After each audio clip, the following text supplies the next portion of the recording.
to protect the innocent. Fatima Cigarettes, best of all long cigarettes, brings you Dragnet.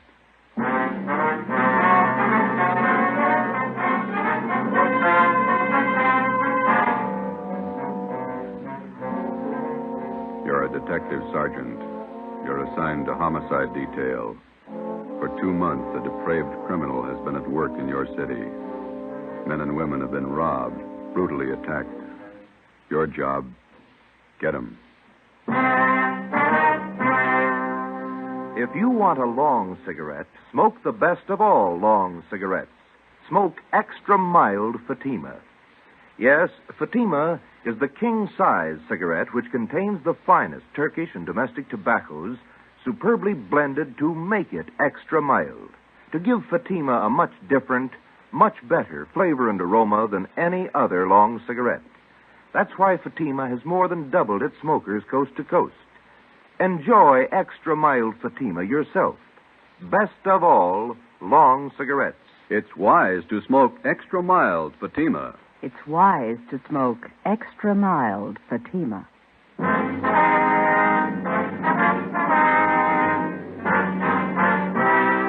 Dragnet, the documented drama of an actual crime. For the next 30 minutes, in cooperation with the Los Angeles Police Department, you will travel step by step on the side of the law through an actual case from official police files. From beginning to end, from crime to punishment, Dragnet is the story of your police force in action. It was Wednesday, March 7th. It was cloudy in Los Angeles. We were working the night watch out of homicide. My partner's Ben Romero. The boss is Thad Brown, chief of detectives. My name's Friday. I was on the way home from the office, and it was 2:25 a.m. when I got to Collis Avenue, number 4656.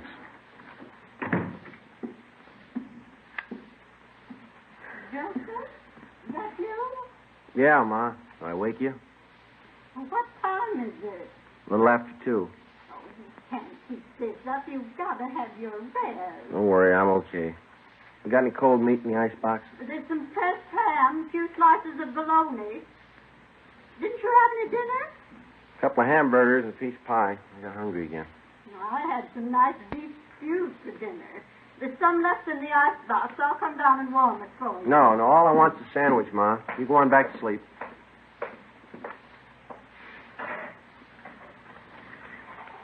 You can't live on pie and sandwiches and keep up your strength.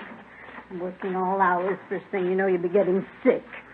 You need your food and you need your rest. Nobody cares when you're sick.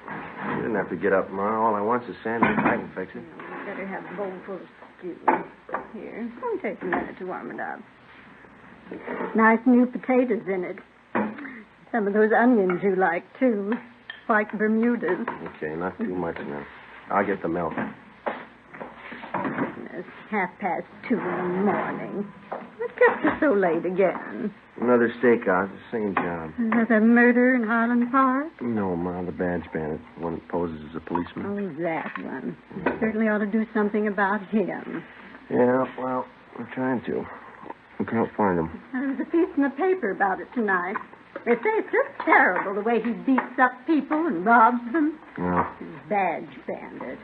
The way he treats women ought to be ashamed. They ought to put him away.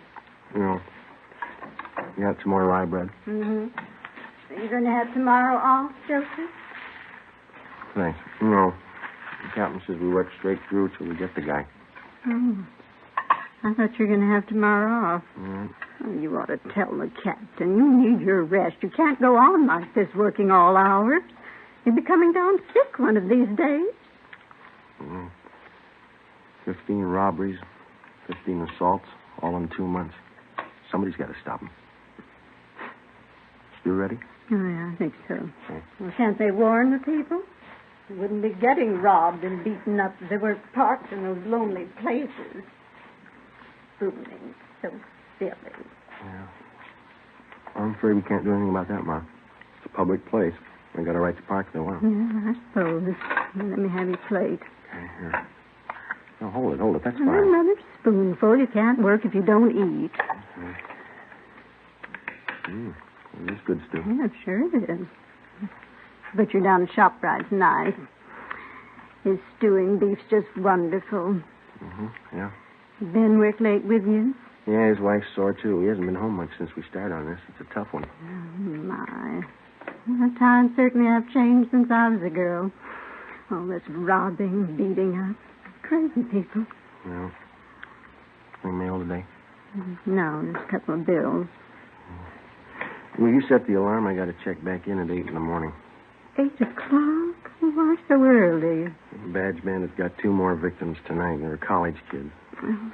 Doctor said he didn't think we should talk to them tonight, so we'll have to see them tomorrow morning at the hospital. Were they badly injured? Well, pretty bad. The boy took a terrible beating. The girl was attacked, same as the others. Oh, my. Well, it's very good, Ma. I better get to bed. Yes, well, your face looks so thin. You need all the rest you can get. I'll get it. Now, who can that be? It's almost 3 in the morning. Hello? This is Lorman down homicide, Joe. Sorry to bother you. Yeah, Lorman. What is it? Captain wants you and Romero to meet him at Hollywood and Laurel right away. What's the matter now? Attack and hold up in Laurel Canyon 20 minutes ago. Yeah? Got the area blocked off. Figure they got the man trapped. The victims get a look at the guy? Same description, the Badge Bandit. I left the house, went over and picked up Ben. We drove out to the edge of the Santa Monica Mountains where Hollywood Boulevard ends and Laurel Canyon begins. We headed back into the canyon to the blockaded area. Captain Steed from Homicide was there waiting for us.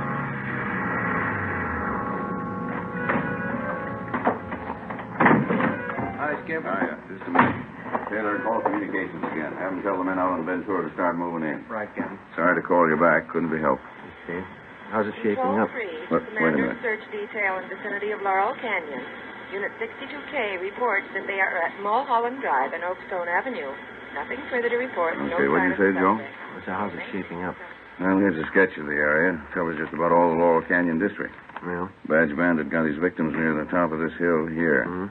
Old man in the neighborhood heard a woman scream and phoned in. How sure are we the guy didn't get away? Well, the man who called in said the bandit had trouble starting his car. Finally, he left it and took off into the brush. He was headed west down this road here. Captain, I just had a call from communications. The crew from Leighton Prince are on their way. All right. Any report from the detail up on Canyon Road? Nothing yet. I'll stand by the radio. Okay. How much area we got to cover? Well, from the mouth of the canyon here, all the way back to Ventura Boulevard. On the west here, from Lookout Mountain Avenue over to Crestview Drive on the east. How much have we got to go on? Crowley talked to the victims for a minute before they took them to Georgia Street. Yeah? The guy's description's the same. Heavy set, blonde hair, chubby face, horn rimmed glasses. Mm-hmm.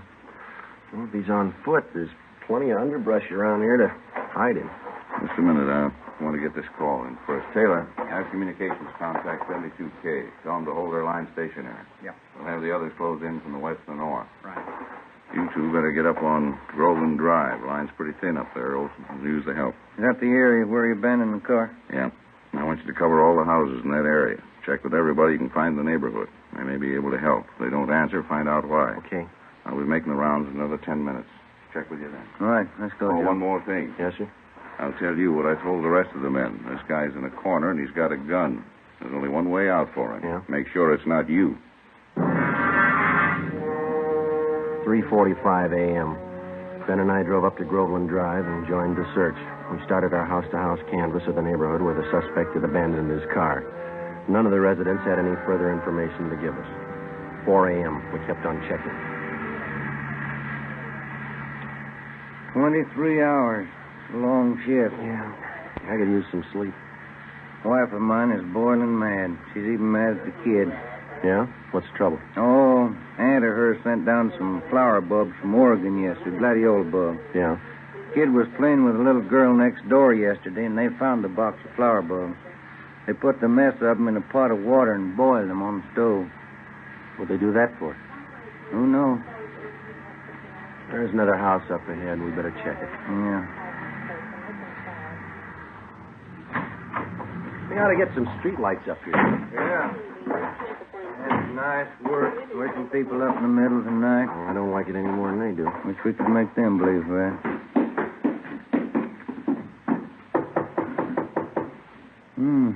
Nice neighborhood up here. Wonder what the price is on these lots. Well, it shouldn't be too high. They say real estate's coming down. Yeah, what is it? Police officers. Sorry to disturb you. We'd like to talk to you a minute. Oh, all right. Let me get the door open. What's been going on in the neighborhood tonight? Some kind of trouble? Cars racing up and down the hill? What's the trouble? Have you noticed any strangers in the neighborhood last hour? No, I just got to bed 20 minutes ago. I work out at Paramount. We're shooting nights. What's all the commotion anyway? We're looking for a suspect. He's supposed to be around this area. Well, I haven't seen anybody. I thought I heard somebody out by the garage a few minutes ago. Went out and looked around, but I didn't see anything. You checked to see if your car is still in the garage? No, I left it in the driveway. No, sir. There's no car in your driveway. Sure there is. Let me show you. Hey, it's gone. Can we use your phone? Yeah. Yeah, but I saw it just a few minutes ago. The car was right there in the driveway. You think that guy took my car? Yes, sir. It's a pretty good bet. You got your license number handy there? I don't remember it. I got it on a card in my wallet. Give me communication. Can you give us a description of your car? It's a Plymouth sedan, black, two-door sedan with... Search detail, Laurel Canyon. I got some new information for all units in the detail. Here's the license number. Oh, thanks. Will you broadcast this information to all units in the search detail? What was the make and model of your car? 46 black Plymouth, a two-door sedan. 1946 black Plymouth, two-door sedan, license number, let me see. 7X-ray 2569. This car's just been stolen from 10211 Groveland Drive. Any identifying marks on the car? Well, I left my keys in it. No, sir. I mean, any special markings on the car? Maybe a dent in one of the fenders? Well, Yes, George, hold on, we're getting it. The right headlight went out on me last night. I haven't had it fixed yet. The right headlight on the car's out. Notify all units in the search detail that we believe suspect is now in possession of this car. Right, thank you. Let's go. Must have happened in the last 15 minutes. I heard that noise and I went out to check. The car was there then. Well, here's our card. We'll be checking with you later. Yeah, I sure hope you find it. I don't know how I can get to work tomorrow without my car. Yeah, we'll notify you. Yeah, gee, I sure hope you find it. Thanks for your help. Come on, Ben.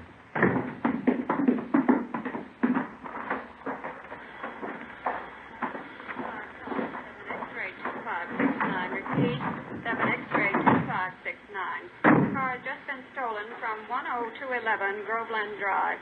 The right headlight is out. Oh, we got it. It's believed suspect is now in possession of this car. KMA 367. I don't think he could have gotten that car through the blockade yet, you. Better start searching the side roads, huh? Yeah. There's one, leading off to the left, up ahead. Okay, let's try it. Wait a minute. There's a car coming down the hill toward us. Joe is making time. Joe, only one headlight on the car. Coming right at us. Turn around, quick. There's no room. Get over to the inside. I can't, it's too late. Ben, turn. Hang on, we're going over.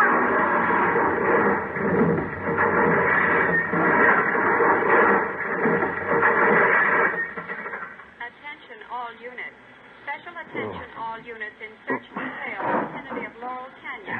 80K reports theft Ben? of a 1946 You all right? Plymouth two-door sedan. Ben. License in the 5 column.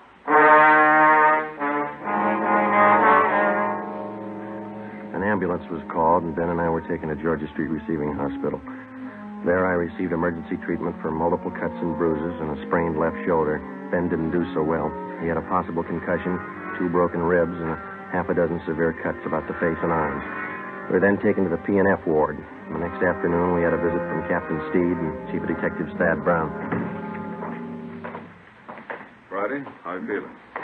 Oh, pretty good, Chief. You saw Romero across the hall. You came out better than he did. Yeah, that's what I hear. You resting any? Oh, much better. No danger involved. Needs rest, that's about all.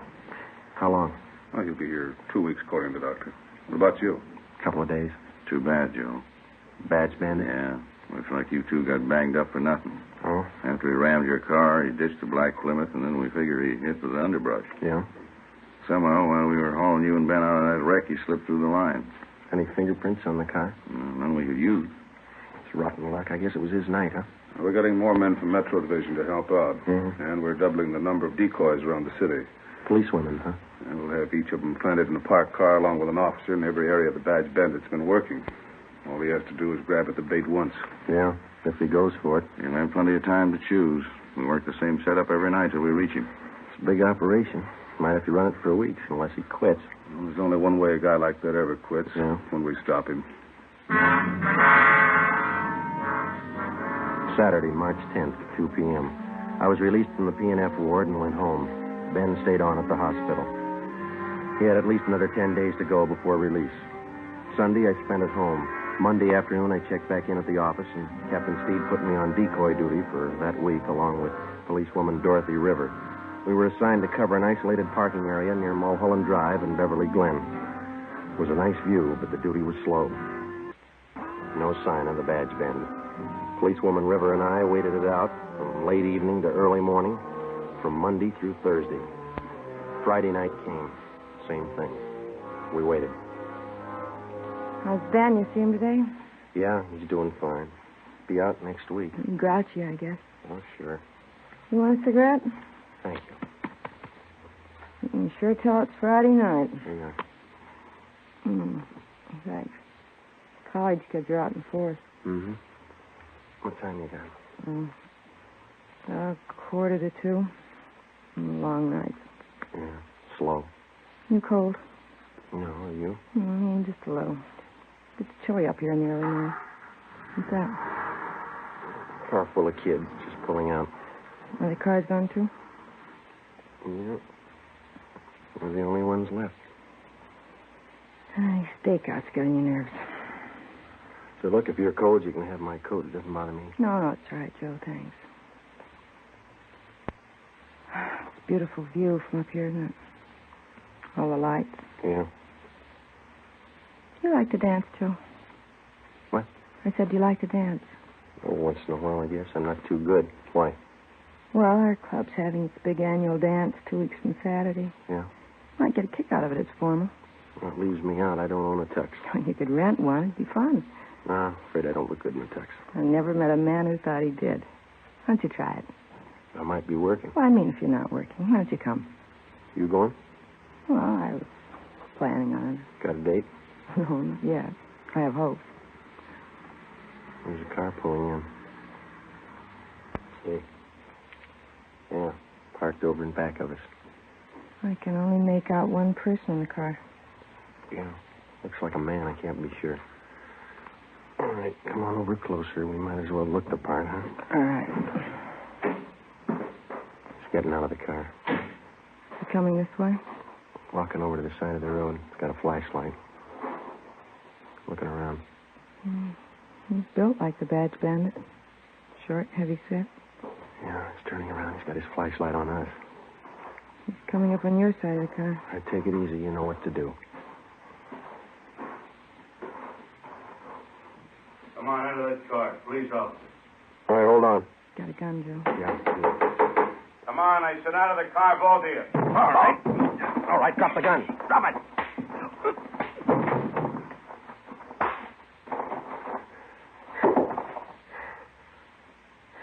That's him. Yeah. Now I'll get the cuffs on him. Thanks. I didn't think I hit him that hard. You didn't, I did.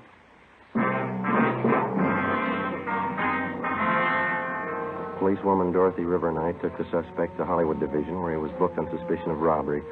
He gave his name as Charles Leon Kirby, age 46. Monday, March 19th, Ben was released from the hospital and checked back in for work. A special show-up was held at which 10 of the 17 victims definitely identified Kirby as the Badge Bandit.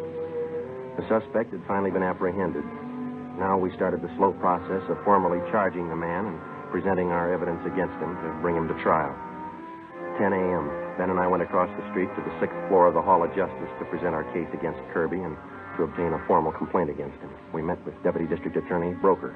When did you get out of the hospital, Ben? This morning. Sure got sick of that place. Heard about your accident. That guy sure gave you enough trouble, didn't he? Yeah, he's still giving us trouble. How's that? He got in a tangle with another prisoner out in the Hollywood Division. Yeah? The other prisoner gave Kirby a pretty bad going over. Cut him up and broke his left forearm. They're moving him in an ambulance from Hollywood to the prison ward at the General Hospital. When did this happen? This morning. I think they're moving him downtown now. Tough one. Now, how about your reports on Kirby? Are they all in order? Well, here's a summary report. Alleges 10 positive identifications containing 10 counts for robbery and 10 counts of forcible rape. All right. And here are 7 other crime reports. Only partial identification on these. Okay. What have you got for corroborating evidence against him? Oh, we went through Kirby's apartment. Found at least a dozen pieces of property that he took from his victims. Mm-hmm. Mostly watches and jewelry. The victims identified every piece we found. Okay, let me get the details down there. No. Excuse me a minute. Sure. Broker speaking. Yeah, it's not. You, Friday. Thank you. Friday. When? Yeah, right away. Well, that does it. What's the matter? Kirby, he just broke out of that ambulance.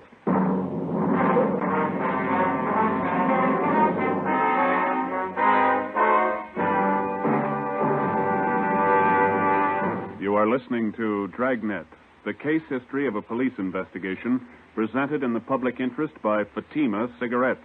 If you smoke a long cigarette, it will be in your interest to listen to a typical case history of a Fatima smoker. It's the case of Mr. Richard Watts, Jr., drama critic of one of New York's great newspapers.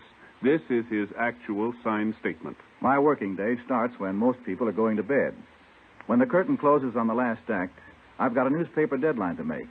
Working more means smoking more. And that's when Fatima quality really tells. I agree. It's wise to smoke extra mild Fatima. And so do more and more smokers every day. Actual figures show extra mild Fatima has more than doubled its smokers coast to coast. So enjoy extra mild Fatima yourself. The king-size cigarette, which contains the finest Turkish and domestic tobaccos, superbly blended to make it extra mild. You will prefer Fatima's much different, much better flavor. You will agree. It's wise to smoke extra mild Fatima. It's wise to smoke extra mild Fatima. The best of all long cigarettes.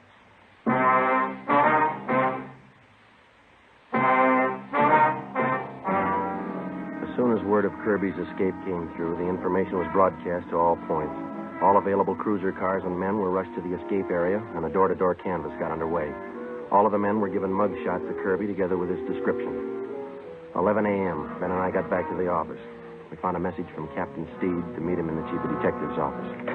No man in that area until further notice. Check the bus depots and the Union Station. Right. What's the story, Chief? That's what I'm trying to find out. Where do you make the break? Near 4th and Main. Couldn't have picked a better spot. The ambulance had just crossed 3rd and Main when Kirby slugged the guard. The driver was too busy dodging traffic to notice what was going on in back. What's a lousy break? Kirby jumped out of the back end of the ambulance and disappeared in the crowd. No sign of him since. Well, that's fine. Takes us almost 3 months to reach the guy, and he breaks away on a cheap fluke like that. Well, he doesn't have many friends in town. He's only got one we know of. Yeah? A brother. Kirby stays with him pretty often from what we could gather. And the brother lives in a rooming house down on Alameda. Anybody checked that yet? We've got it staked out. The brother works at a box factory in the south end of town. That's covered, too. He's not going far with a broken arm. What have you got? Pawn shop hold up 6th Street happened a few minutes ago. Yeah? Here's the description of the hold up, man. Stocky build, blonde hair, horn-rimmed glasses, chubby face. You were wrong about that broken arm. Come on.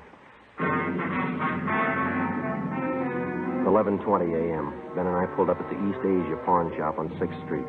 Inside, we found the proprietor, Morris Brubaker, lying propped up against one of the showcases. He was an elderly man, and his face and head showed the marks of a savage beating. His wounds were hemorrhaging badly, and ambulance attendants were giving him first aid. We showed him Charles Kirby's mugshot. That's the man. I wouldn't make a mistake. That's him. Was he alone, Mr. Brubaker? Yes, by himself. He had to look at a watch, and when I turned to get it, he kicked me. I fell against the showcase and cut myself. He pulled me in the back room. I didn't even know him. He kept beating me. Easy, Mr. Brubaker. Let me get this compass. How much did he get away with, do you know? I'm not sure. A blue suit, blue overcoat, wraparound, and navy blue both. He kept hitting me. All right, so just take it easy. They'll have you out of here in a minute. He kept hitting me like a crazy man. This is antiseptic. Might sting a little. Okay. What else did he take, Mr. Brubaker? Can you remember? Yes, from the cash register, he took money. How much? $13, $40. I can't be sure. When he left your store, did you see which way he was going? No, he dragged me in the back room. He locked me in. Ready to move now, Sergeant? Okay. I don't know. I saw him going through the shelves there in the back of the counter. I don't know. What'd you keep there? My account books and my gun, a box of shells, too. You want to take a look, Ben? Well, my head. Yes, sir. Just take it easy. It's only going to be a minute now. the account books are still there. Yeah? He got the gun. 4 p.m.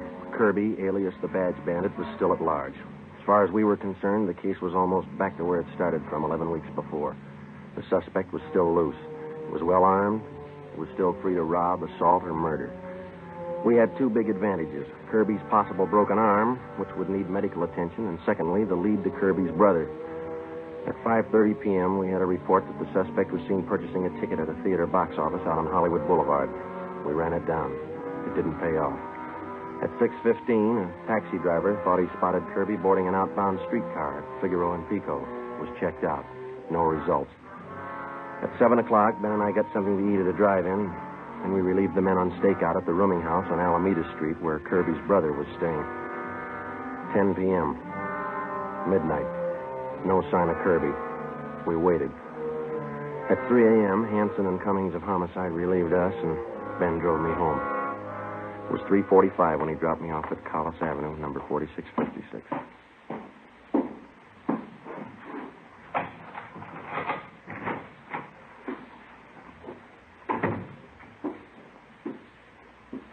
Joseph, that you? Yeah, Ma, I didn't mean to wake you. Well, what time is it? Almost 4. Oh, my. These late hours, you've got to get your rest, Joseph. We'll be all right, Ma. Got something to eat in the icebox? There's a little cold meat and some cheese in the cupboard. Just want a sandwich. You go on back to sleep. I had some nice meatballs and spaghetti for dinner. I can warm some for you. My, time stands working all hours. You just get sick, Joseph, and you'll see nobody cares about you when you're sick. I wish you wouldn't get up, Ma. I can fix something. Well, warm up the meatballs and spaghetti. You need something substantial. I get it. 4 a.m. I hope it's not that office calling again. Hello? Lorman down homicide. Yeah, Lorman. Thought you'd like to know they just got Kirby. Where? At his brother's place about 15 minutes ago. Hanson and Cummings grabbed him. Any trouble? No. Grabbed him before he got to his gun. He just locked him up. Thought you'd like to know. Yeah. Thanks, Lorman. Night. All right. Well, that was it, Joseph. The office, Ma. They got Kirby, the Badge Bandit. Oh, did they? Well, that's nice. Maybe you'll have some time off now. Yeah. Never fails, does it? You work on a case for 3 months. Leave it for 30 minutes and it's all over. Yeah.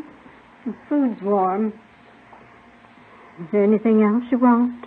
No, that's fine, Ma. You go on to bed. Yeah. Well, all right, Joseph. Now, don't stay up too long. All right. Night. Good night.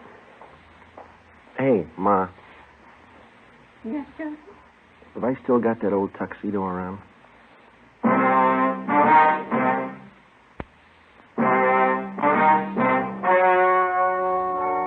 The story you have just heard was true. Only the names were changed to protect the innocent. On June 27th, trial was held in Superior Court, Department 87, City and County of Los Angeles, State of California. In a moment, the results of that trial. It's amazing how many long cigarette smokers are changing to extra mild Fatima. Here is the actual report. From coast to coast, Extra Mild Fatima has more than doubled its smokers. Yes, more and more smokers every day are discovering that Fatima is the king-size cigarette that is extra mild.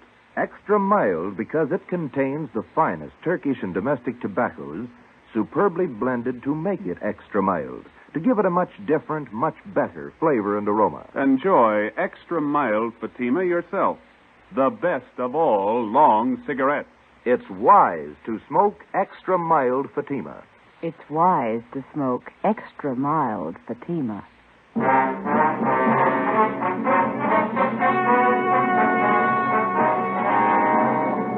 Charles Leon Kirby, alias the Badge Bandit, was tried and convicted in Superior Court on several counts of armed robbery, rape, and assault with intent to commit murder. He was sentenced to life imprisonment. After serving 1 year in the state penitentiary, he was judged insane and committed to the state mental hospital at Mendocino. After 2 months there, he escaped. Charles Kirby, alias the Badge Bandit, is still at large. You have just heard Dragnet, a series of authentic cases from official files. Technical advice for Dragnet comes from the Office of Chief of Police W.A. Wharton. This is NBC, the National Broadcasting Company.